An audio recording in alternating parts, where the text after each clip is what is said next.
Assalamualaikum warahmatullahi wabarakatuh.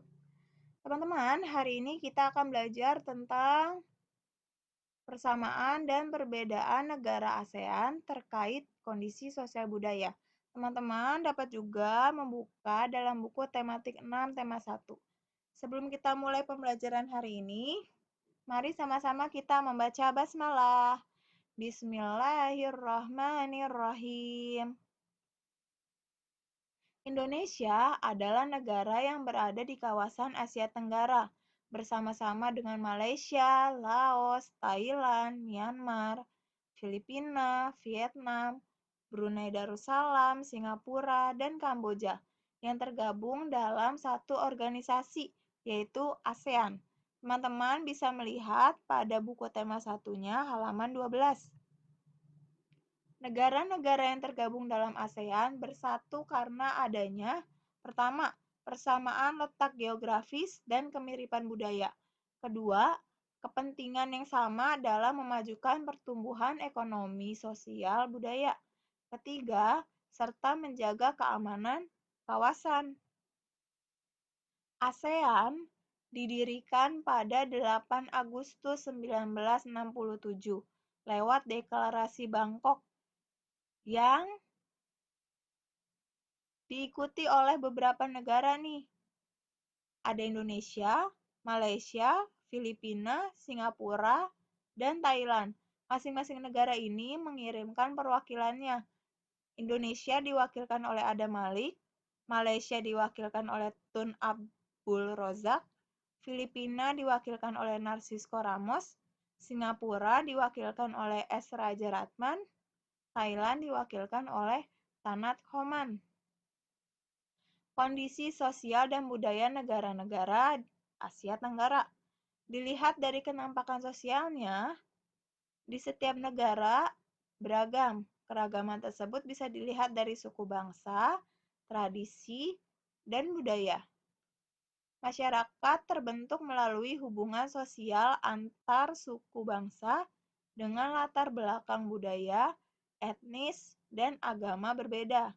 Akan tetapi, perbedaan tersebut menjadi dasar terciptanya hubungan yang harmonis di kawasan Asia Tenggara. Keadaan sosial negara-negara tetangga bisa dilihat dalam tabel 1.1 buku tematik 1 halaman 13 sampai 14. Ribuan pulau di Indonesia menyebabkan persebaran penduduk tidak merata. Pulau terpadat penduduknya adalah Pulau Jawa. Nah, ini bisa dipengaruhi karena di Pulau Jawa itu terdapat satu provinsi, yaitu Provinsi DKI Jakarta, di mana di DKI Jakarta itu adalah sebagai ibu kota negara Indonesia. Jadi sebagai pusat dari negara Indonesia itu ada di Jakarta. Itu salah satu alasan kenapa pulau terpadat penduduknya adalah Pulau Jawa. Ribuan pulau juga dapat menyebabkan munculnya keragaman sosial, misalnya dalam hal pekerjaan. Misalkan seperti di Pulau Papua. Di Pulau Papua itu masih terkenal dengan pertambangan. Pasti rata-rata di sana semua kebanyakan orang itu bertambang. Baik yang bertambang secara individu, misalkan mereka mencari logam-logam di sungai, atau bertambang dalam sebuah perusahaan.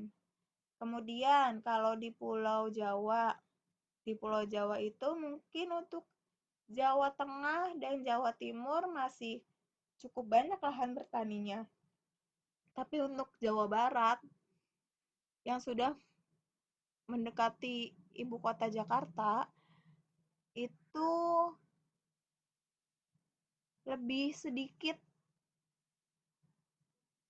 tanah untuk bertaninya karena secara pembangunannya lebih cepat. Jadi kebanyakan mereka bekerja sebagai pegawai atau pedagang. Sebagian besar penduduk Indonesia bekerja di sektor pertanian, sawah, kebun, dan ladang. Ada juga masyarakat bekerja sebagai pegawai, nelayan, dan pedagang. Jadi, kalau misalkan daerah tersebut ada di pesisir pantai, otomatis pekerjaan masyarakat di sana adalah nelayan. Kalau posisi atau wilayah tempat tinggalnya itu ada di seputaran perkantoran, biasanya pekerjaannya adalah pegawai atau pedagang.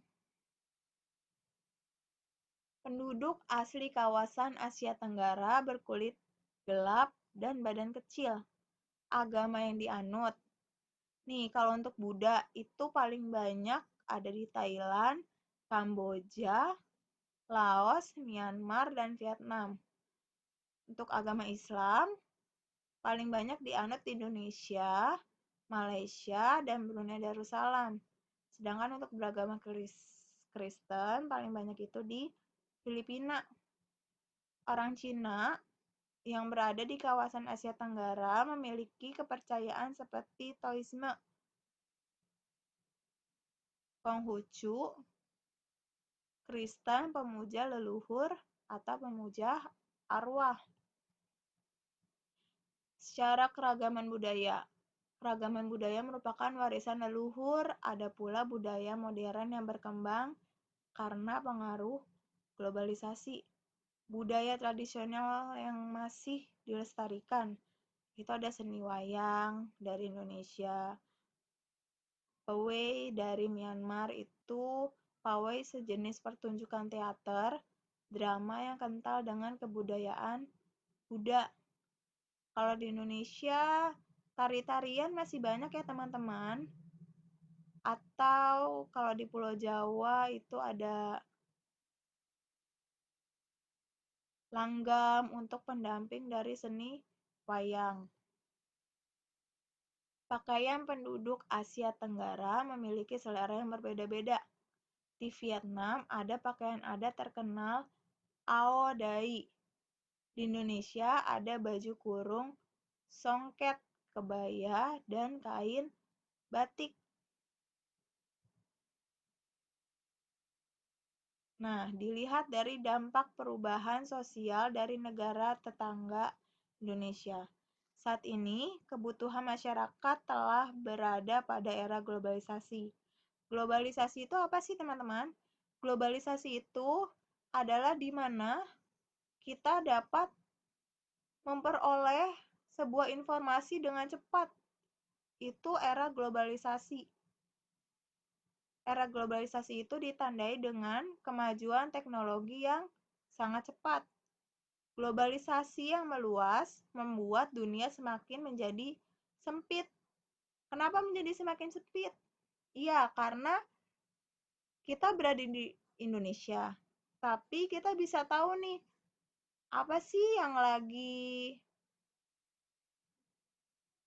berita yang lagi banyak di Cina atau berita yang lagi banyak di Filipina atau mungkin berita-berita yang ada di Malaysia bisa kita dapatkan dengan cepat tanpa kita harus datang langsung ke Malaysia, datang langsung ke Filipina. Kita cukup menggunakan teknologi, kita bisa memperoleh informasinya. Jadi,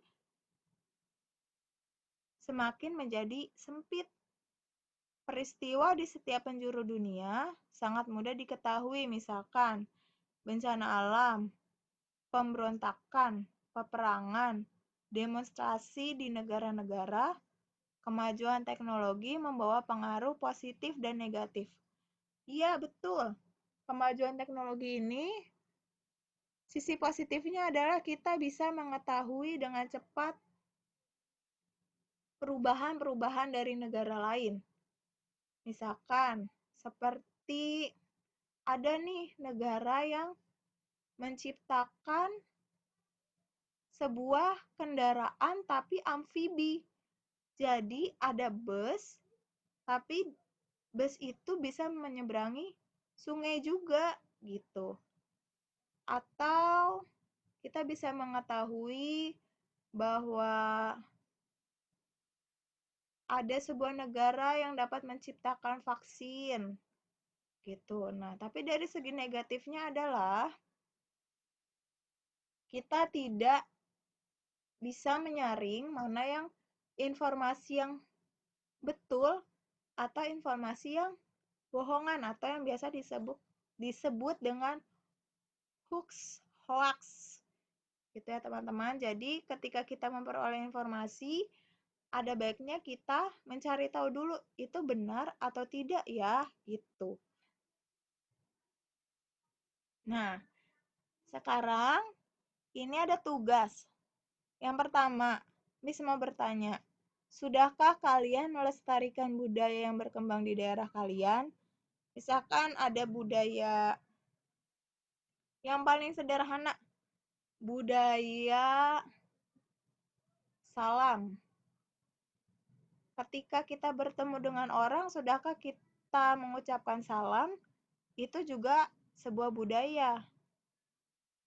Menyapa, senyum, salam, sopan, dan santun itu sebuah budaya juga, di mana di Indonesia itu dikenal sebagai masyarakat yang ramah karena hal tersebut, senyum, salam, sapa, sopan, dan santun, itu yang paling sederhana.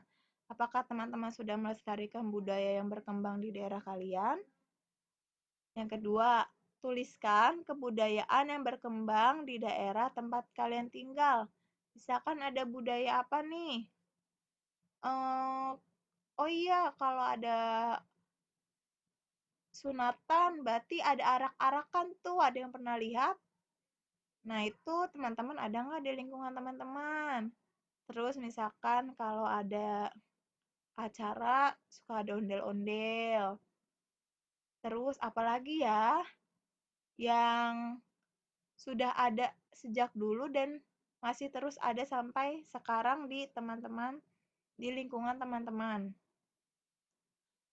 Nah, tugas yang ketiga, baca dan rangkum buku tematik 6, tema 1, halaman 12 sampai dengan 16. Ya teman-teman, cukup sekian pertemuan hari ini. Kurang lebihnya mohon maaf. Assalamualaikum warahmatullahi wabarakatuh.